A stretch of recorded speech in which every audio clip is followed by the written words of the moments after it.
Assalamualaikum warahmatullahi wabarakatuh. Perkenalkan, saya Hafian Putra Pratama. Saya dosen aktif di Program Studi Sistem Telekomunikasi Universitas Pendidikan Indonesia.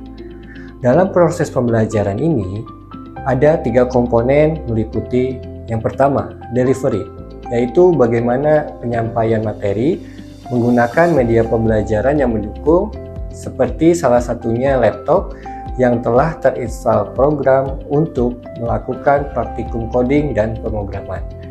Lalu yang kedua adalah interaction, dalam bentuk tanya jawab dan diskusi dengan mahasiswa, baik di dalam kelas maupun di luar kelas dengan sarana seperti WhatsApp. Yang ketiga adalah assessment, merupakan proses memperoleh nilai dari kuis, tugas individu, tugas kelompok, presentasi, ujian tengah semester, produk project, dan presentasi hasil project. Sekarang saya akan jelaskan sedikit mengenai mata kuliah yang saya ampu. Mata kuliah ini bernama Algoritma dan Pemrograman yang diselenggarakan pada semester 2 di Program Studi Sistem Telekomunikasi. Mata kuliah ini berbobot 2 SKS, membahas dasar-dasar pemrograman komputer sebagai sarana untuk memecahkan berbagai persoalan yang dihadapi manusia. Komputer hanya dapat menyelesaikan masalah apabila diberi instruksi yang tepat dan logis, sehingga dibutuhkan pemahaman tentang algoritma dan cara menerjemahkannya ke dalam bahasa pemrograman.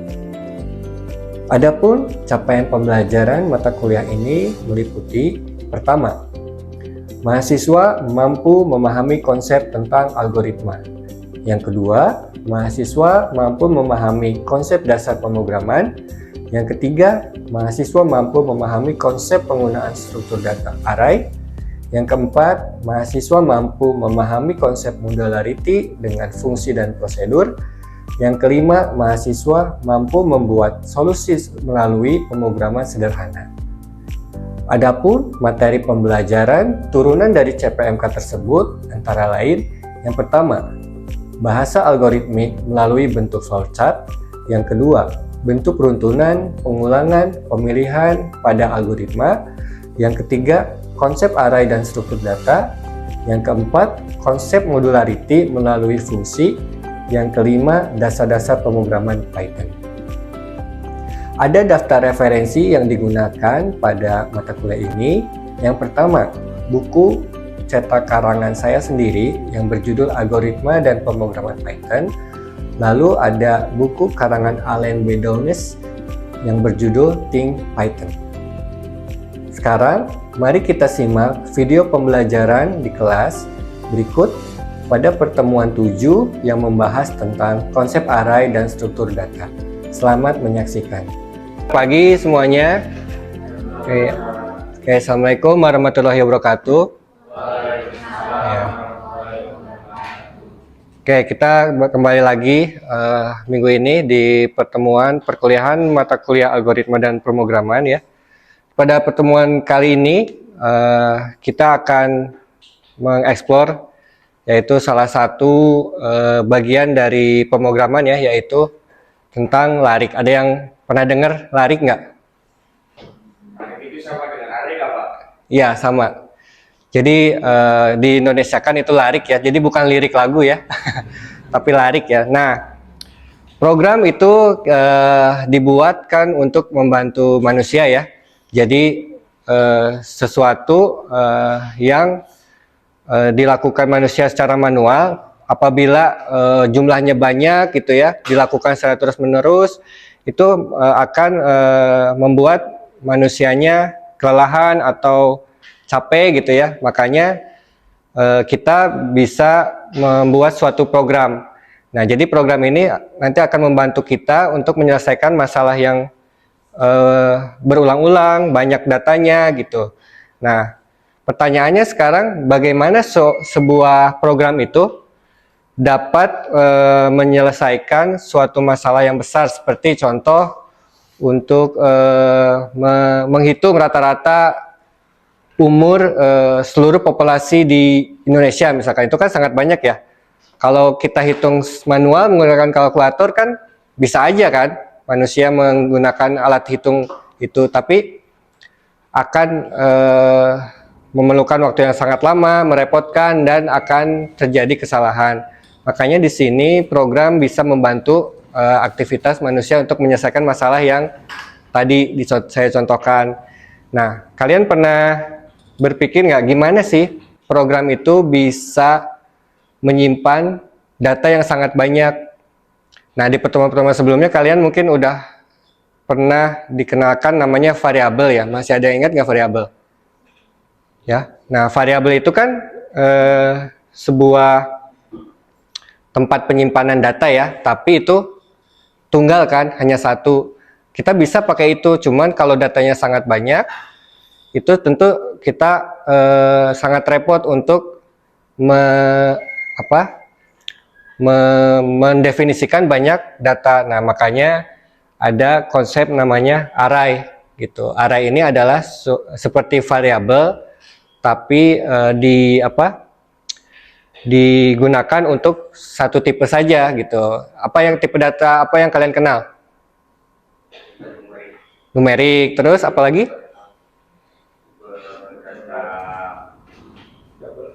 Double ya untuk yang koma-koma ya. Terus ada yang untuk huruf apa? String ya, karakter atau string. Nah, itu tipe data. Nah, larik ini adalah kumpulan dari variabel yang memiliki tipenya sama ya. Nah, kita lihat ilustrasinya.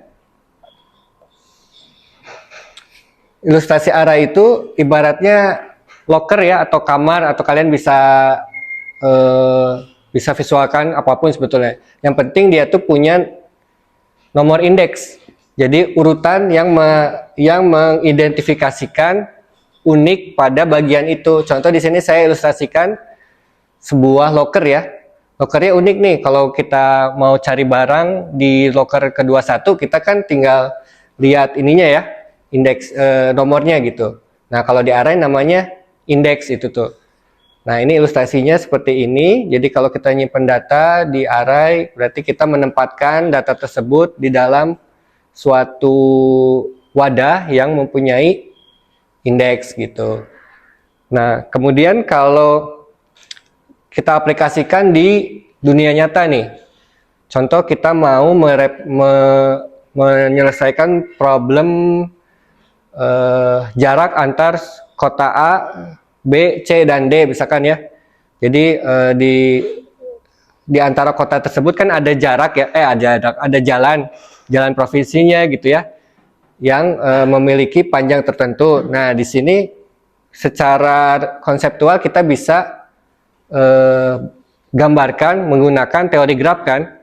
Jadi ada kota A, kota B, kota C, kota D dihubungkan sama ininya, lintasannya ya, yang memiliki panjang sesuai dengan jaraknya dari antar kota tersebut. Nah, data ini secara konseptual bisa direpresentasikan dengan graf. Tapi kalau ke komputer atau ke matematis, ini kita representasikan dengan array ya. Nah, array yang digunakan, mungkin kalau kalian di matematik ada istilahnya matrik ya. Nah, array dua dimensi ya, 2x2.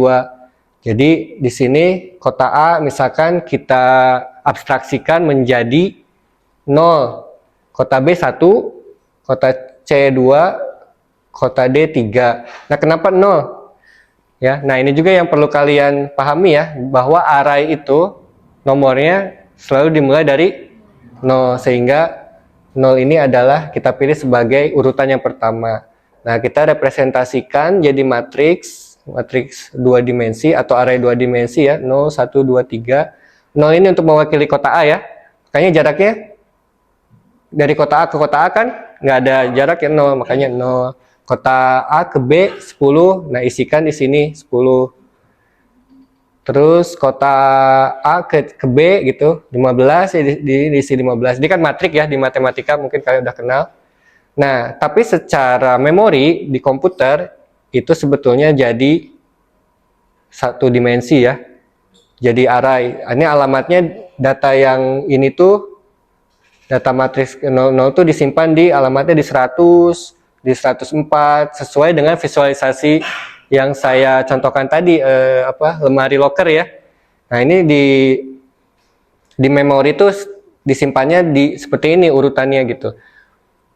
Urutannya satu dimensi, tapi secara logika itu bisa jadi 2 dimensi, 3 dimensi gitu. Nah, ini ilustrasi 2 dimensi. Nah, sekarang coba kita praktikkan di pemrogramannya ya. Nah, sebelum itu ini secara definisinya ya. Array adalah struktur data, jadi fungsinya untuk menyimpan data dari sekumpulan elemen dengan tipe data yang sama ya, dan diakses menggunakan indeks tadi. Biasanya dimulai dari indeks ke 0, array dapat berupa 1 dimensi atau 2 dimensi seperti matrik yang tadi saya contohkan ya. Jadi tergantung kasusnya aja, mau pakai 1 dimensi atau 2 dimensi gitu. Di contoh yang sebelumnya kan pakai 2 dimensi ya untuk merepresentasikan jarak antar kota. Nah, sampai sini kira-kira ada yang bisa memberikan contoh lagi nggak? Penggunaan matrik tadi kan kota gitu. Nah, ini mungkin apa kira-kira bisa? Jadi ini Pak, dari banyaknya teman-teman yang ada di kelas ini, kan pastinya teman-teman ini ya umurnya beda-beda ya Pak. Umurnya beda-beda. Beda-beda. Nah, misal saya umur 19, Indra umur 35, dan teman-teman yang lain kan beda-beda juga ya Pak. Ya. Bisa untuk menghitung rata-rata nggak juga?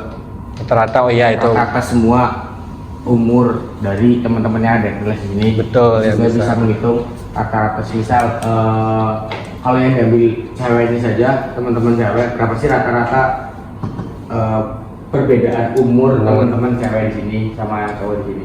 Iya, bisa itu disimpan di array ya.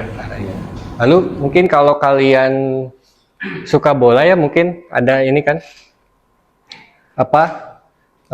riwayat pertemuan antara klub itu, match atau pertandingan antar klub ya, itu kan bisa direpresentasikan dengan array ya, array 2 dimensi. Misalkan klub taruhlah liga biasanya kalian liga Inggris lah ya, Liverpool lawan Liverpool lagi kan nggak mungkin ketemu kan, itu kan 0 ya pertandingannya. Liverpool lawan Manchester United, kalau menang poinnya 3 gitu kan, kalau seri 1, kalau kalah 0 gitu ya.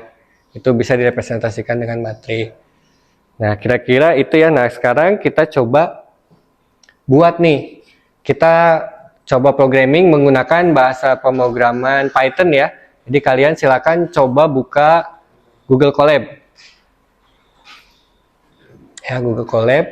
Lalu coba ketik import NumPy SNP ya. Ini tuh library atau pustaka yang ada di Python yang bisa kita gunakan untuk konsep array ini gitu. Coba diketik. Lalu coba ketik juga yang baris ini ya. Ada yang ingat kalau ada perintah ini artinya apa nih? Komen ya. Komen itu artinya apa? Oleh program tuh dilakukannya gimana? Nggak akan dieksekusi ya sama ininya. Jadi hanya mengeksekusi baris yang ini aja. Nah, kalau coba diketik ya sambil saya jelaskan. Jadi ini tuh array yang berisi tipe data apa? Ada yang bisa jawab? Integer ya, numerik atau integer. Isinya ada 5 elemen ya, disebut elemen. Nah, kita pun terhadap array ini kita bisa akses elemennya dengan memanggil atau mencantumkan indeksnya. Jadi kalau kita mau mengakses si 10 gitu, kita tuliskan indeksnya ke 0, nanti akan keluar 10. Kalau mau tahu jumlah elemennya, kita pakai fungsi len. Len lalu diisikan variabel dari arraynya. Nanti akan keluar berapa banyak elemen yang ada di array tersebut. Nah, kemudian kita bisa tambahkan juga operasi matematik ya terhadap semua elemen yang ada di area tersebut. Contoh ini kita tambahkan 5 ya, maka nanti semuanya ini akan menjadi berubah nilainya. Tambah 5, 10 jadi 15, 20 jadi 25, 30 jadi 35, 40 jadi 45, 50 jadi 55. Nah, ini adalah contoh pengoperasian array ya di kasus pemrograman menggunakan library NumPy ya pada pemrograman Python. Nah, coba ada yang udah jalan programnya? Oke. Kalau mau mengakses 20 gimana? 20. Elemen yang bernilai 20 indeksnya diganti berapa? Diganti Indeks ininya. Nah ya, diganti 1 berarti kan? Oke. Lalu untuk mengetahui panjang ini gimana panjang array? Pakai len ya?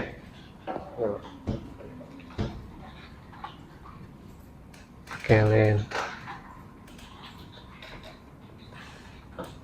Nah 5 ya. Coba tambahkan arraynya jadi 10. Nah, tambah aja sembarang nilai.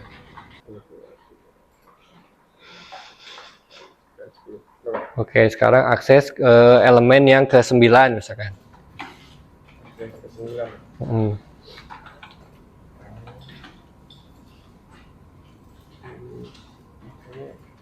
Nama arraynya, terus akses. Iya, coba.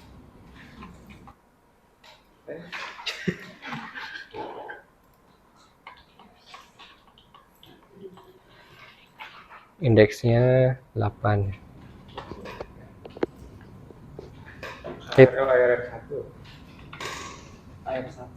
Nah, itu namanya harus sesuai sama yang definisinya. Coba jalanin.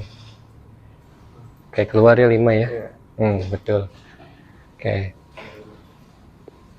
Untuk contoh yang ini ada yang bermasalah nggak? Bisa semua? Oke, ini array 1 dimensi ya. Oke, kita lanjut ke program selanjutnya. Nah, ini kita coba contohkan array 2 dimensi nih. Atau matriks ya yang seperti tadi contohkan. Nah, kalau mendefinisikannya ini berbeda dari array 1 dimensi tadi. Ini jadi kurung siku bukanya tuh jadi 2 ya. Nah, ini menandakan dia memiliki 2 dimensi nih. Nah, coba ketik ini nih. Coba diketikkan di Google Colab-nya, mendefinisikan array 2 dimensi yang nilainya 1, 2, 3, 4, 5, 6.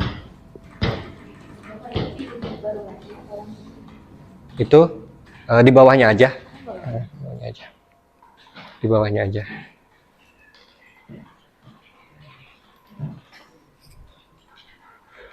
Gitu. Nah, yang berbeda dengan array 1 dimensi adalah untuk mengaksesnya, indeksnya tuh kita bermain dengan kolom dan baris ya. Nah, ini contohnya. Yang pertama tuh adalah baris. Indeks yang ini tuh merepresentasikan baris ya. Jadi ini nama arraynya misalkan array 2 0 1. Nah, ini tuh baris, yang ini kolomnya. Jadi kalau mengakses indeksnya ini baris dan kolom. Jadi kalau 01 berarti di sini baris yang ke-0 itu berarti urutan yang ini. Terus posisi 1 kolom 1 berarti 01 berarti kita ambil elemen yang nilainya 2 gitu kan. Kalau 11 outputnya apa? 11 kolomnya arrow-nya 1, berarti kan ini ya. Kolomnya 1, ini 0, 1, 2, berarti 5 ya. Kalau 1, 1 berarti nilainya 5 outputnya. Kalau 1, 0,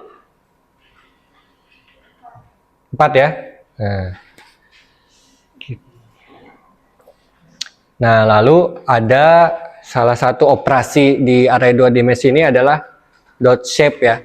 Dot shape ini adalah ketika kita nggak tahu strukturnya gitu atau isinya, kita bisa panggil fungsi shape ini dan dia akan mengembalikan bentuk dari si array-nya. Di sini kalau di contoh ini keluarnya adalah 2, 3, artinya dia punya 2 baris dan 3 kolom gitu. Nah, ini shape ini berguna untuk tadi ya, melihat bentuk datanya gitu. Terbayang kalau yang panjang gitu ya, datanya kayak data apa namanya, data siswa gitu kan, ada banyak identitas ya, nama ke sampingnya kan bisa banyak kayak misalkan golongan darah, umur dan lain sebagainya. Nah, itu bisa direpresentasikan dengan matriks ini. Lalu ada transpose array nih. Dia untuk membalikan si transpose si array-nya gitu. Jadi gitu. Ada yang udah selesai? Yang sampai transpose gimana? Error. Kalau error ada pesannya sih itu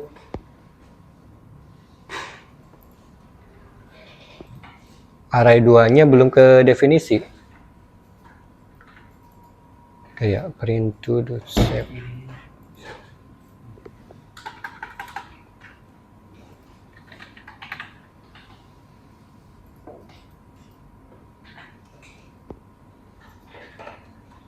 Nggak bisa ya? Shape-nya bisa nggak?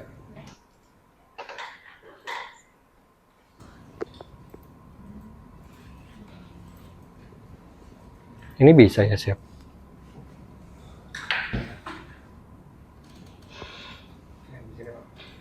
Itu bisa.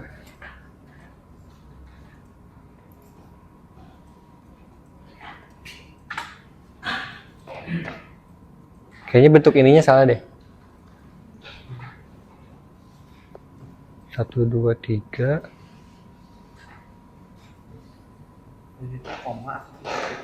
Itu koma. Oke. Atribut. S-nya kecil loh. Oh iya, saya kecil. Masih.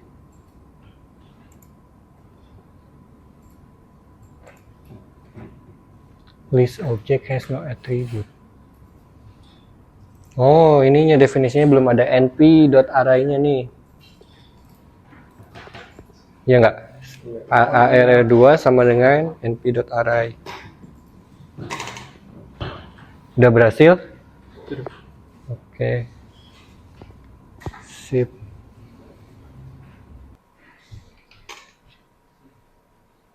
Bisa ya?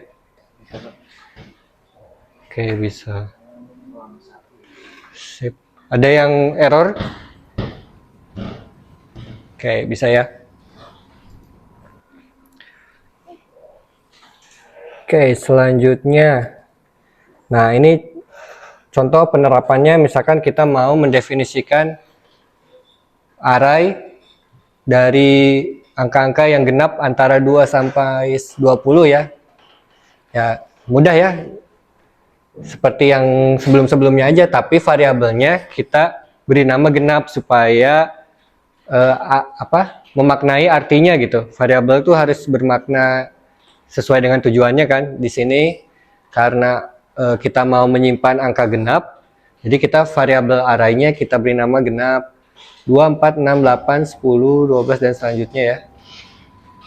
Nah, yang ini sama juga ya. Nah, paling yang membedakan ada ini, mungkin kita bisa menjumlahkan semua elemen yang ada di array itu gitu dengan operasi sum ya. Jadi coba kalian lakukan operasi sum, np.sum, lalu nama arraynya. Di situ nanti akan menjumlahkan semua elemennya. Lalu selain itu juga bisa menggunakan fungsi min untuk mengambil rata-ratanya. Udah berhasil? 45 dan 5 ya. Oh, ambil arahnya dari yang genap ya. Oke, bisa. Berarti operasinya bisa untuk yang 2 dimensi ataupun misalnya 1 dimensi ya. Oke, good. Oke, good. Jalan ya. Oke.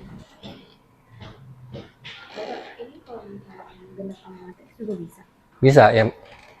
Yang penting kedua variabel itu adalah array, np.array tip ininya, tipenya kan.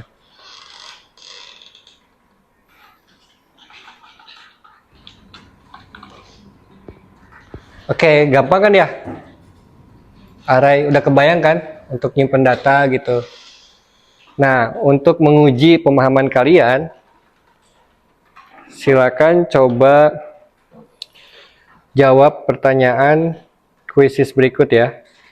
Ikuti kuis ini ya di quizzes.com,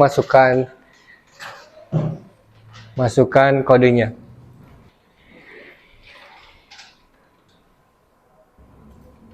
Oke, kita mulai ya. Coba kalian jawab pertanyaan tersebut.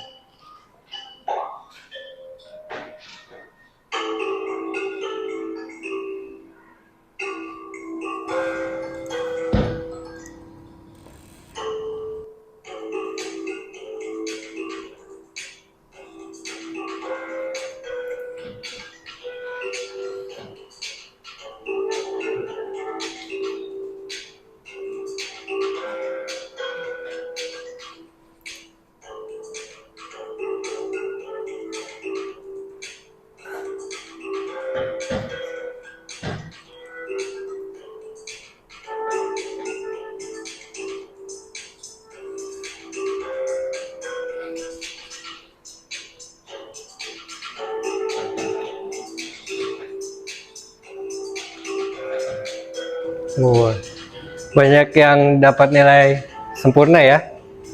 Artinya cukup mudah dipahami.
Nah, ini adalah 3 peringkat terbaik ya. Tapi saya yakin sebenarnya semuanya jawabnya benar ya, karena bisa ya.